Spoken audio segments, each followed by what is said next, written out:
Bus of U Tirot Singh's aim vandalized in Dhaka amid unrest in Bangladesh. CM Cabinet Minister condemned incident. BSF and police forces intensify security along Indo-Bangladesh border as night curfew comes into force.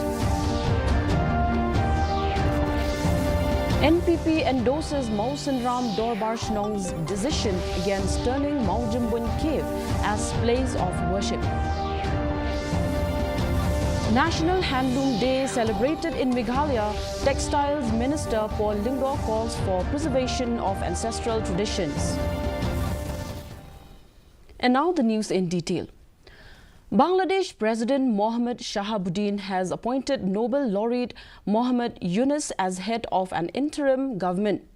The decision to this effect was taken at a meeting President Shahabuddin had with chiefs of the three services and a 13-member delegation of anti-discrimination student movement at Baga Bhaban, the presidential palace in Dhaka yesterday. A day after the bus of legendary Khasi freedom fighter U Tirot Singh's aim was vandalized by a mob at the Indira Gandhi Cultural Center in Dhaka amid the unrest in Bangladesh, Chief Minister Conrad K. Sangma and Arts Culture Minister Paul Lyngdoh have condemned the incident, urging local authorities to take corrective measures to avoid further escalation. The bus of U Tirot Singh's aim was unveiled by the Meghalaya government at the Indira Gandhi Cultural Center in Dhaka earlier this year. It was sent by one media person showing the destruction of the entire Indian Center, the High Commission, and apparently, the statue erected in memory of U Tirot Singh also was demolished by a mob. Meanwhile, tight security is in place along the Indo-Bangladesh, with an indefinite night curfew in place within 200 meters from the zero line. Patrolling by security forces from the BSF and SOT in various locations has been intensified. Areas affected by the curfew include Dauki, Bakur and other nearby villages in the West Giant Hills district.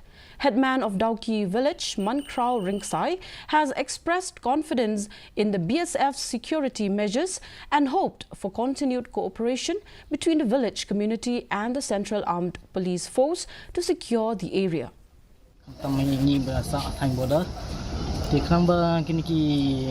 Bor badi pay jaga border kumki BSF niki pulit niki army niki baki dan mo tikla ban patrolling hata karkom ba kanam wit yakir ke kalong arm tamo kani curfew tu sebentar pulang gak tahi ber sebentar pulang gak dengkam.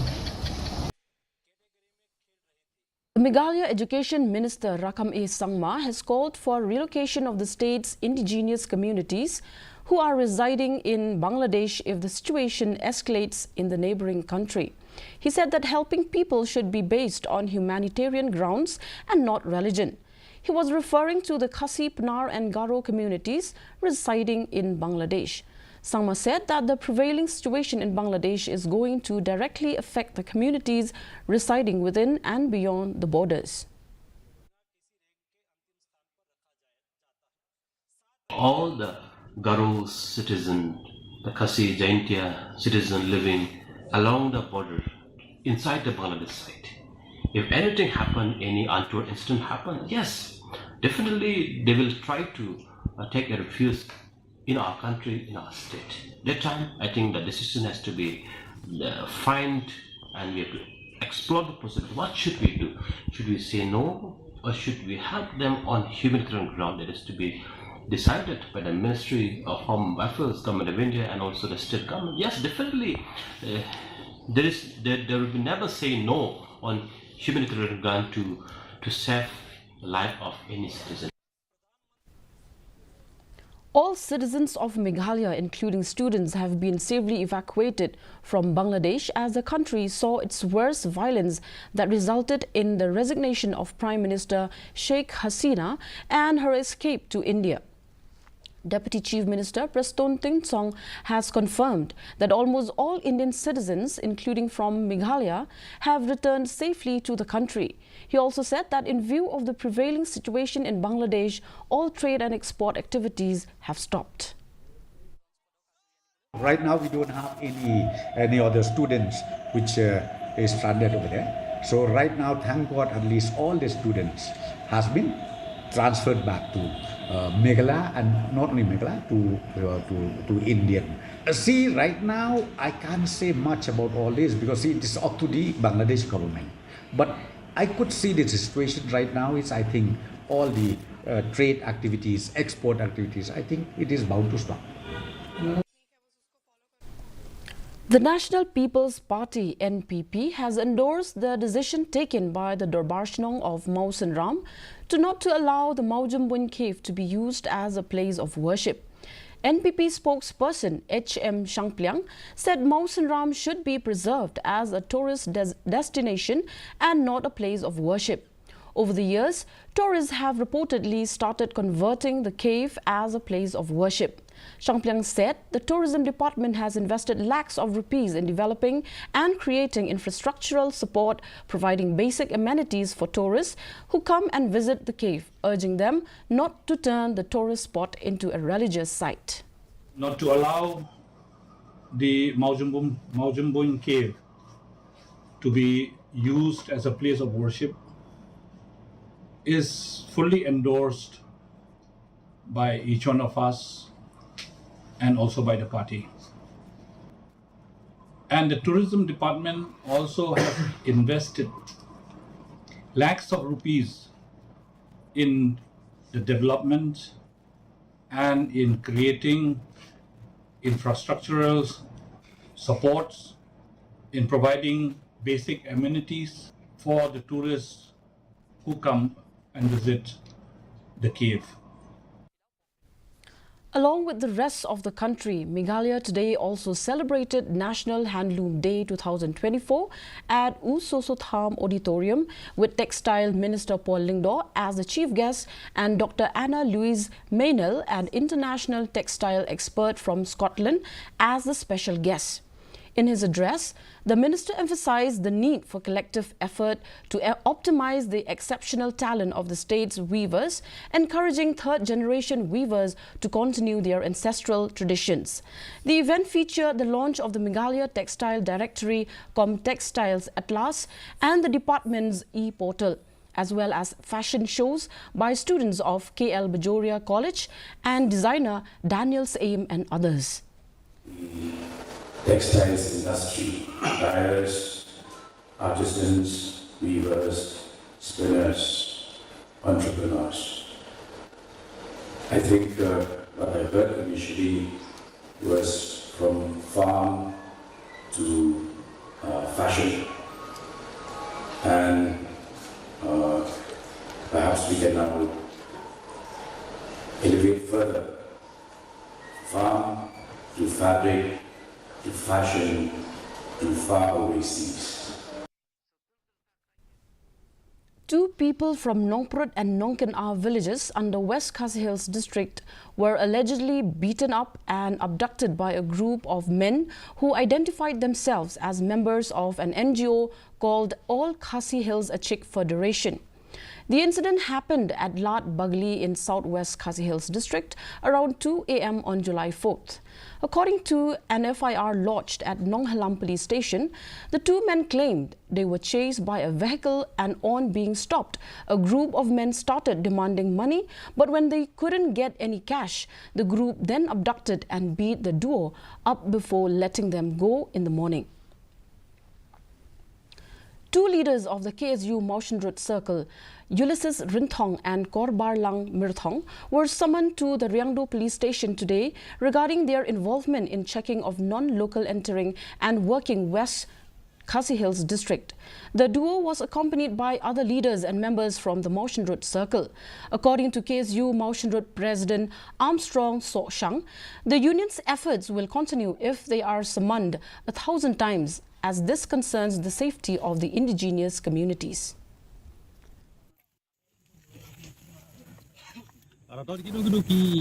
pi briu ke barabar ya kata wala pi syak khot sia jarsin hapo thanaro pimdai ya ke ban shooting rei ba pinla ya la ke jong kakam nang ta ban wara ya ta ke song suk song sngai nam ta ka pateng ke ban wan jong ki khun ki siu ke jongi.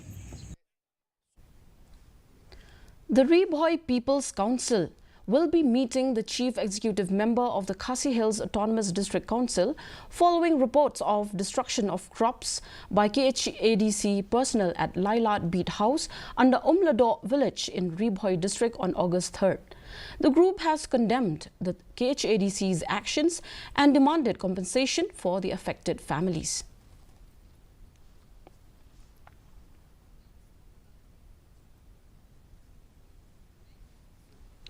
The Meghalaya State Kickboxing Association MSKA yesterday felicitated 14 kickboxers who won medals in the recent WACO India National Kickboxing Championship 2024 organized by Amateur Sports Kickboxing Association in Goa from July 24 to 28. The felicitation program was held at Hotel Assembly. The medal winners of the national championship will take part in the second round of selection for the kickboxers who will represent India in the Senior World Championship to be held in Budapest, Hungary later this year. Let's take a look at the weather report. The maximum temperature recorded was 24.8 degrees Celsius and the minimum temperature was 16.9 degrees Celsius. The relative humidity in the morning was 87%, which dropped to 83% in the evening. Rainfall recorded was 5.4 millimeter. The forecast tells us that moderate rainfall and thunder shower is very likely to occur at most places. And for our last story, the U.S. Consulate General Kolkata hosted the United States Air Force Band of the Pacific at St. Anthony's College. As one of the premier U.S. musical units in the Indo-Pacific, the band's performance enthralled the students, including those from Bethany Society and other schools, faculty members, musicians, and others. Senior Airman Colby Parker, a band member, expressed enthusiasm about their inaugural performance in India, describing the experience as absolutely amazing. The band is scheduled to perform at the Evening Club in Shillong later tonight.